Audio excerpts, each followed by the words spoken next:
इस वीडियो में हमारे पास ये क्वेश्चन है, क्लास 10 सैम्पल पेपर का ये क्वेश्चन है और ये 5 मार्क्स का है। अब यहाँ पे क्वेश्चन को पहले मैं आपको समझाता हूँ, उसके बाद फिर हम करेंगे। क्वेश्चन ऐसा है कि दो प्लेसेस हैं ए एंड बी, वो एक दूसरे से 180 किलोमीटर्स की डिस्टेंस पे हैं। एक कार ए से और दूसरी कार बी से चलना शुरू करते हैं सेम टाइम पे। अब अगर वो कार्स सेम डायरेक्शन में चलते हैं तो वो 9 आवर्स में मिलते हैं।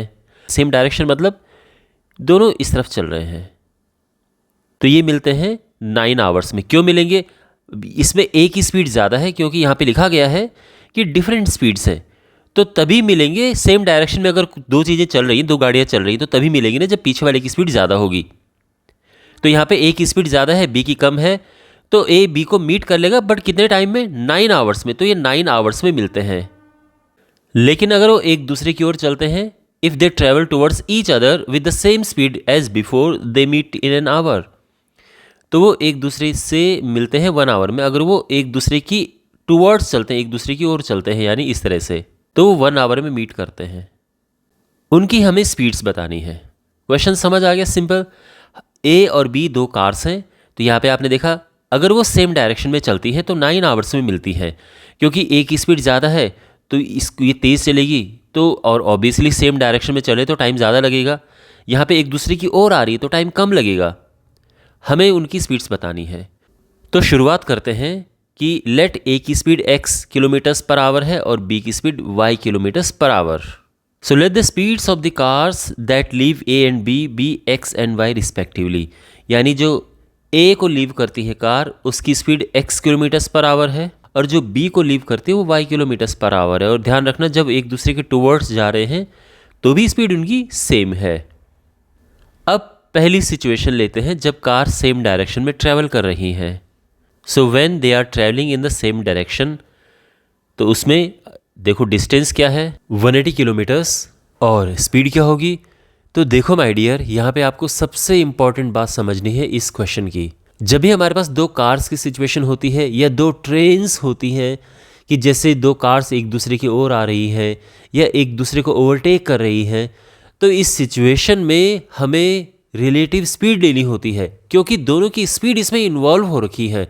तो यहाँ पे रिलेटिव स्पीड होती है। ओके, उनकी रिलेटिव स्पीड क्या हो जाएगी?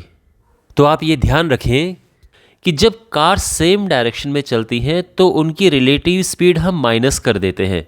तो इस केस में x माइनस वाई हो जाएगा। जब वो एक दूसरे की ओर आ रही हैं तो उस केस में उनकी रिलेटिव स्पीड को हम प्लस करते हैं। तो जो पहली सिचुएशन है जिसमें कार सेम डायरेक्शन में जा रही है, तो इसमें x माइनस वाई हो जाएगी रिलेटिव स्पीड, और इसमें टाइम क्या लगा? 9 आवर्स। अब आप जानते होंगे कि स्पीड होती है डिस्टेंस अपॉन टाइम, तो वैल्यूज पुट करेंगे यहाँ पे। स्पीड होती है डिस्टेंस अपॉन टाइम, तो स्पीड क्या है? x माइनस वाई है।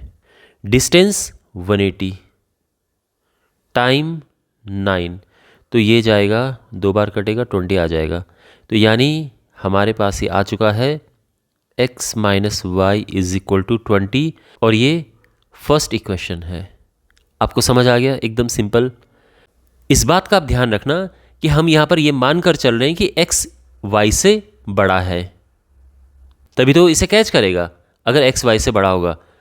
अगर वो इस तरफ चल रहे हैं, यानी लेफ्ट की तरफ चल रहे हैं, तो कैच करने के लिए फिर y को x से बड़ा होना पड़ेगा, तभी तो कैच करेगा। नहीं तो x तो तेज़ आगे निकल जाएगा, y पीछे रह जाएगा। तो इसीलिए हम यहाँ पर ये मानकर चल रहे हैं कि x y से बड़ा है, और वो ऐसे चल रहे हैं, ये राइट डायरेक्शन में चल रहे हैं, तो ये इसको पकड़ लेगा। ए से जो गाड़ी चल रही है वो बी को पकड़ लेगी, बी से चलने वाली गाड़ी को। ठीक है, ये तो एक बेसिक चीज़ है, आपको समझ आ गया होगा। अब दूसरी सिचुएशन देखते हैं जिसमें कार्स एक दूसरे की ओर आ रही हैं। They are travelling towards each other now. तो इस केस में डिस्टेंस अभी भी सेम है 180 किलोमीटर्स, लेकिन जो उनकी रिलेटिव स्पीड है वो अब प्लस हो जाएगी, x प्लस वाई। टाइम इस बारी 1 आवर है। ओके, अब फॉर्मूला अप्लाई करते हैं। तो since speed is distance upon time, और स्पीड यहां पर क्या है? x plus Y. डिस्टेंस अभी भी सेम है 180, टाइम इस बारी 1 आवर है। तो इक्वेशन बन जाएगी x plus y is equal to 180। ये हमारी सेकंड इक्वेशन है। एक और चीज़ है, आप ये भी हो सकता है सोच रहे हो कि हमने फॉर्मूले को इस फॉर्म में ही क्यों यूज़ किया है, हमने इस तरह से क्यों नहीं लिखा है कि distance is equal to speed into time, है ना, distance is equal to speed into time, इस तरह से क्यों नहीं लिखा है, हमने speed is equal to distance upon time ही क्यों लिखा है। वो इसीलिए बिकॉज जो स्पीड है वो इस बारी वेरिएबल है, यानी जो अननोन है वो स्पीड है। और अगर आप अननोन को लेफ्ट हैंड साइड रखते हैं, जो इक्वल है ना उसके लेफ्ट हैंड साइड में वेरिएबल रखते हैं, तो कैलकुलेशन करने में आसानी होती है। कैलकुलेशन इससे भी हो जाएगी। फिर आपको क्या लिखना पड़ता, distance is equal to speed into time. फिर आपको ये 9 नीचे लेके आना पड़ता डिवाइड करने के लिए, तब जाके वो 20 is equal to x minus y इस तरह से आता। यहाँ पर मैंने सीधे ही लिखा है speed is equal to distance upon time. उससे ये कि आप इधर उधर ले जाने की ज़रूरत नहीं पड़ी, सीधे आ गया है हमारा पास इक्वेशंस। ठीक है, तो हमारे पास ये 2 इक्वेशंस हैं, इन्हें सॉल्व करना है हमें।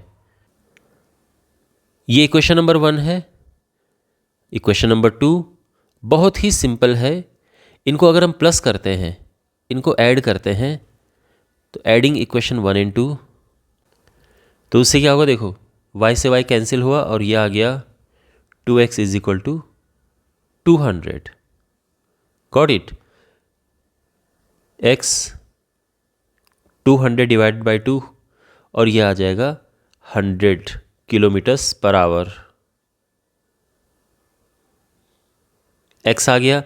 अब इस वैल्यू को हम पुट करेंगे, इसमें पुट कर सकते हैं या इसमें, किसी में भी पुट कर लो, आंसर तो आ ही जाएगा दोनों में से। Since x plus y is equal to 180, तो ये हो जाएगा 100 प्लस y इज 180,